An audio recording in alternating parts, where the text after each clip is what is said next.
Halo di Social TV, kembali lagi sama gue Dimas, dan kali ini gue akan ngomongin tentang smartphone yang baru aja diluncurin ya. Jadi beberapa hari yang lalu ada sebuah vendor smartphone yang mencetak foto berukuran 20x15 meter. Apa itu? Yaitu adalah Realme. Jadi Realme mengeluarkan smartphone dengan kamera 108 megapiksel. Lalu apa sih keunggulannya 108 megapiksel? Nanti kita lihat aja ya. Tapi yang pertama gue akan ngasih lihat, ini dia smartphone-nya.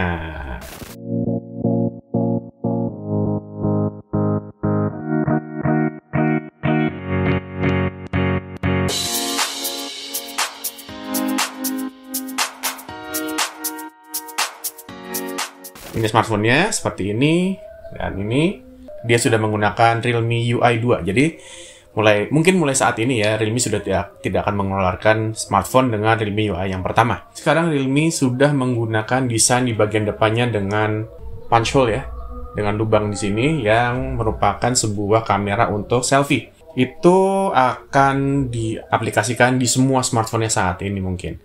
Jadi mungkin kita akan melihat desain seperti ini di Realme yang akan keluar tahun ini mungkin ya. Tapi yang ditekankan oleh Realme adalah desain bagian belakangnya. Sekarang gue ngelihat ini desain kameranya lucu ya. Jadi di sini ada 4 bulatan nih. Kamera yang ada di sini adalah kamera 108 megapiksel yang merupakan Samsung ISOCELL HM2.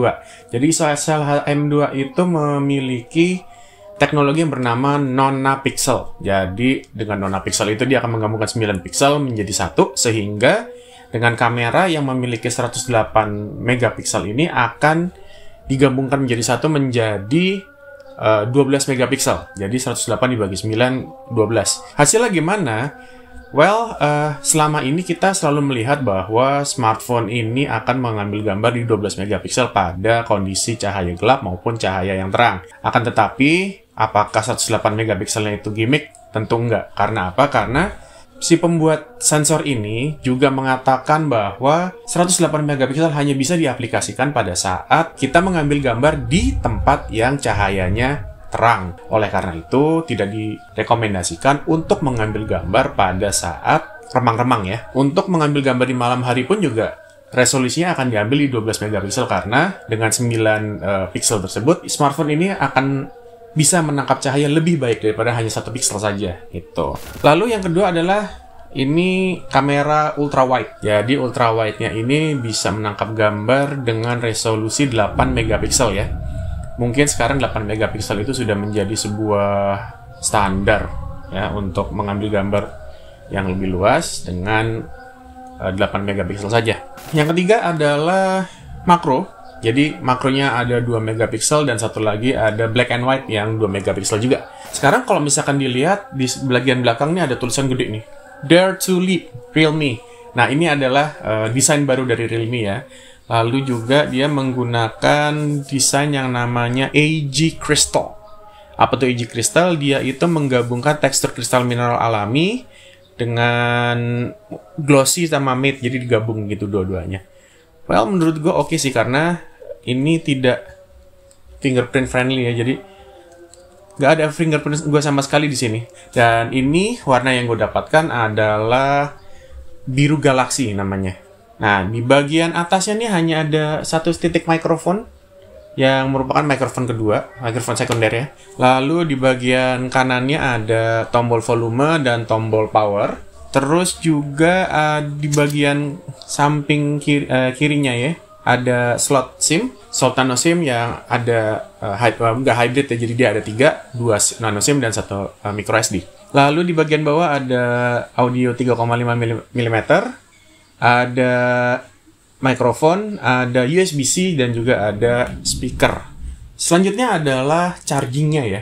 Jadi di Realme 8 Pro ini dia menggunakan charge yang bernama SuperDart 50 watt. Memang ini kalau menurut gue penurunan ya dari sebelumnya yang 65 watt di Realme 7 Pro. Tapi pada saat presscon kemarin gue tanyain kenapa kok ini turun. Dia bilang, well mereka tidak mau menyebutkan bahwa ini adalah penurunan. Tapi 50 watt ini sebetulnya juga udah cukup. Kenapa? Karena pada rentang harganya Realme 8 Pro ini di 4 jutaan, nggak ada satupun yang menggunakan 50 watt. Jadi mau menggunakannya pasti 30 atau 33 watt.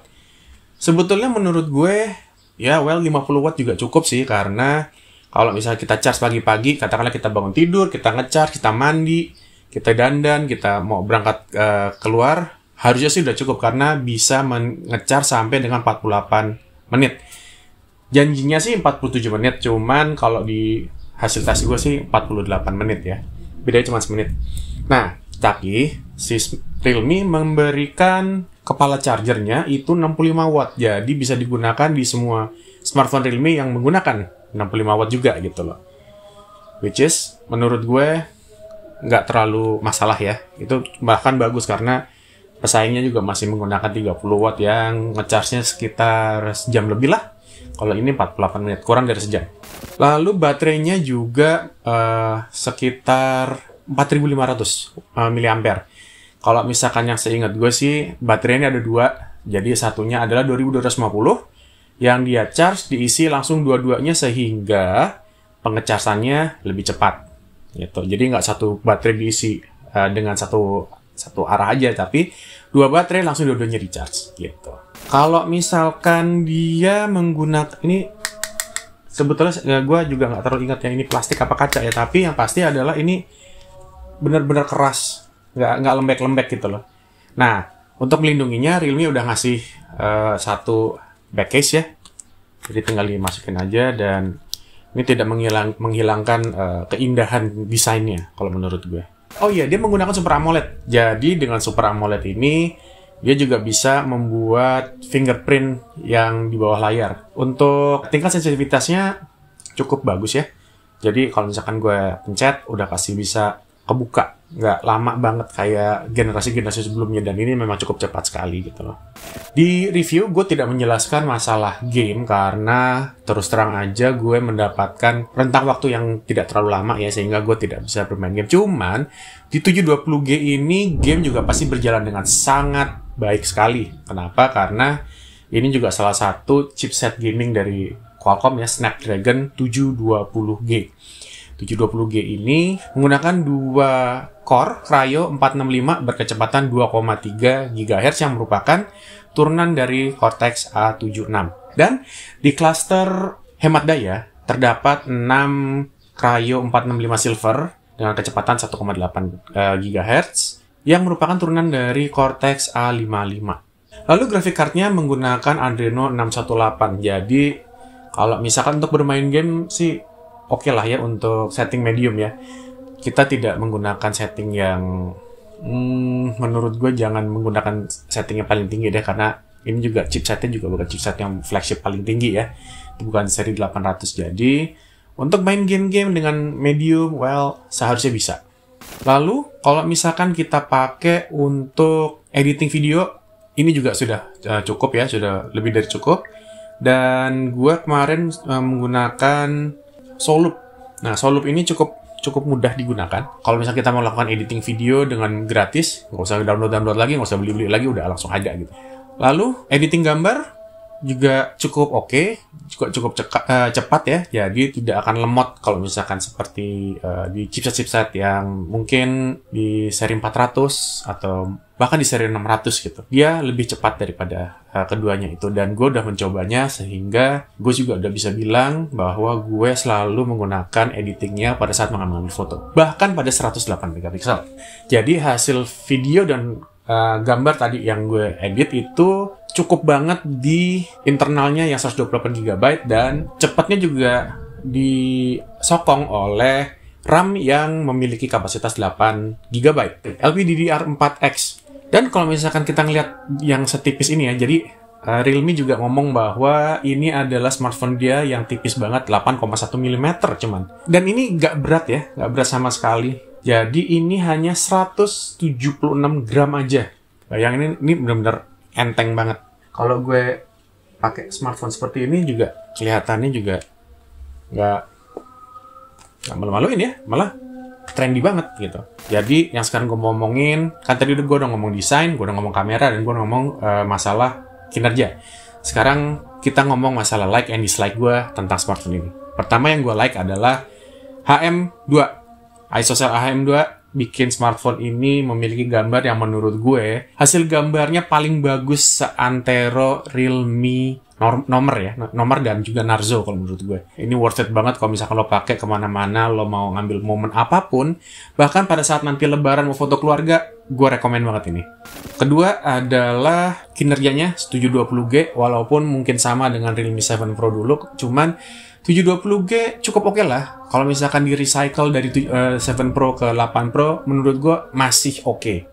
Gitu. Jadi untuk main game cukup oke, dan perlu diketahui bahwa 720G ini seringkali lebih unggul dari 730G dan 732G.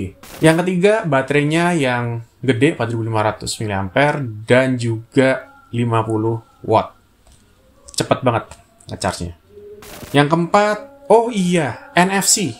Ini ada NFC-nya ya, jadi lo nggak perlu khawatir lagi kalau kehabisan kartu uang elektronik lo di jalan tol. Lo bisa langsung nge-tap pakai ini, bisa ngisi pakai ini, asalkan punya aplikasinya ya. Lalu yang kelima, tadi Super AMOLED kayaknya ya. Super AMOLED-nya oke dengan fingerprint under screen ya. Nah, apa yang gue nggak suka dari smartphone ini? Sebetulnya sulit untuk ngomong yang nggak suka dari smartphone ini. Mungkin yang pertama gue akan ngomong 50 watt aja deh. 5 watt chargernya ini lebih pelan daripada Realme 7 Pro, walaupun itu sudah cukup sebenarnya. Yang kedua, mungkin dari segi harga ya. Harganya 4.500.000, well, kalau misalkan bisa lebih murah lagi. Nah, selanjutnya adalah screen-nya yang masih 60 Hz. Walaupun sudah Super AMOLED, tapi lawan-lawannya kayaknya udah pakai 120 Hz ya. Lalu selanjutnya speaker. Jadi speakernya cuma satu. Sehingga ini cuma mono ya. Jadi nggak stereo. Nggak dual speaker gitu. Terakhir adalah gue nggak dikasih tahu informasinya mengenai ini pakai Gorilla Glass apa. Di 7 Pro menggunakan Gorilla Glass 3. Cuman yang sekarang kemungkinan juga menggunakan Gorilla Glass 3. Cuman tidak di-disclose nih. Jadi gue nggak ngerti sebetulnya dia menggunakan protektor apa. Namun, memang dia sudah memiliki anti gores di depannya. Dan gue sangat menyarankan untuk mengganti anti goresnya menjadi antara hydrogel atau tempered glass ya, supaya layarnya lebih terproteksi dengan baik. Lumayan loh harga layar tuh bisa 1 juta, 2 juta ke atas. Gitu.